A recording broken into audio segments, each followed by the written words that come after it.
Monsieur le Président, Monsieur le Ministre, Madame la rapporteure, Messieurs les rapporteurs, chers collègues. L'an dernier, à cette tribune, je saluais le travail effectué par le personnel diplomatique et consulaire pour faire face à l'urgence du début de la pandémie de Covid-19. Cette année, l'urgence a été différente, mais les situations sont restées complexes et instables. Une fois encore, les équipes du Quai d'Orsay ont été particulièrement dévouées et ont fait un travail remarquable au service de nos concitoyens à l'étranger. J'ai pu l'exprimer et puis le voir à chaque fois que j'ai pu me déplacer en dehors de la France. Je voudrais aussi féliciter les agents français qui ont permis d'assurer la continuité de nos services dans les secteurs de l'éducation et de la coopération culturelle. Notre groupe se réjouit, contrairement à d'autres, de l'effort consenti en faveur du programme 105, Action de la France en Europe et dans le monde, et qui, avec plus de 1,8 milliard d'euros, voit ses crédits progresser de 1,7% en 2022. Je voudrais également rappeler notre politique volontariste cette année en matière de multilatéralisme, comme en mai, lorsque nous avons initié le sommet sur le financement des économies africaines. Notre action s'illustre également au travers de nos ambitions pour la COP 26. Être fidèle à notre logique multilatérale demande des moyens humains et matériels conséquents qui sont présents dans le budget que nous examinons aujourd'hui. Le groupe Mouvement démocrate et démocrates apparentés salue ainsi l'augmentation des crédits du programme 105, notamment celle apportée à l'action européenne. Cette hausse traduit nos aspirations à l'aune de la présence française de l'Union européenne et je m'en réjouis.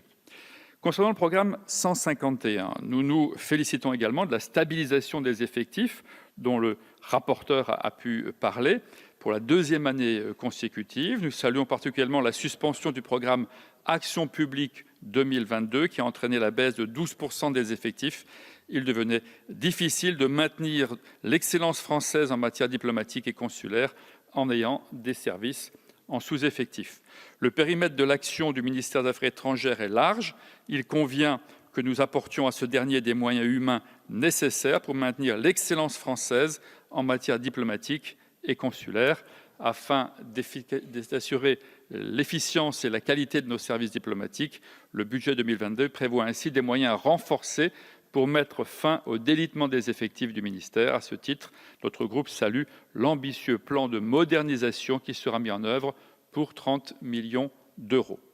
Enfin, concernant le programme 185, j'aimerais rappeler l'importance de la francophonie dans la stratégie française de rayonnement à travers le monde, alors que de nombreuses études soulignent la croissance potentiellement rapide des locuteurs en langue française. La francophonie doit être au cœur de notre stratégie afin de renforcer le français au rang des premières langues mondiales. À ce titre, j'aimerais saluer la pérennisation de la hausse votée l'année dernière dans cette enceinte des subventions allouées à l'Agence pour l'enseignement du français à l'étranger ainsi qu'à l'Institut français. Leurs actions sont au cœur des politiques de développement de rayonnement culturel et linguistique de la France.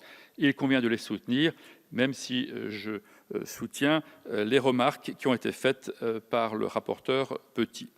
Je voudrais aussi souligner l'augmentation des crédits dédiés au campus Franco-Pays, qui permet de développer des projets avec les établissements français africains.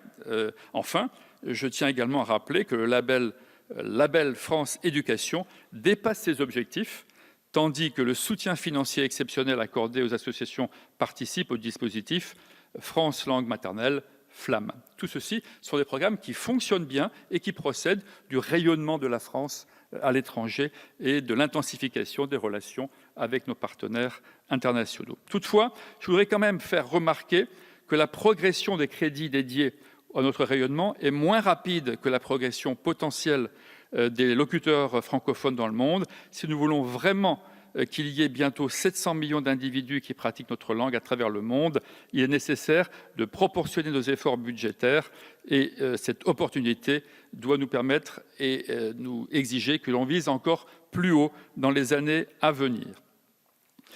Nous pensons également devoir amplifier les programmes de mobilité internationale des talents, qui sera une des clés de l'accompagnement solidaire et responsable des pays en développement.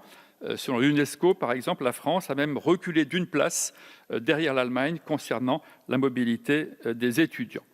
Le groupe démocrate et apparenté est satisfait pour cette année de la hausse des crédits apportés au programme 185, qui traduit également des ambitions en matière de diplomatie culturelle. Les moyens renforcés dédiés à ce programme constituent une réponse à la situation complexe et inédite que nous connaissons depuis le début de la pandémie du Covid. Vous l'aurez compris, notre groupe soutient le budget qu'il juge volontaire et votera par conséquent en faveur de l'adoption des crédits.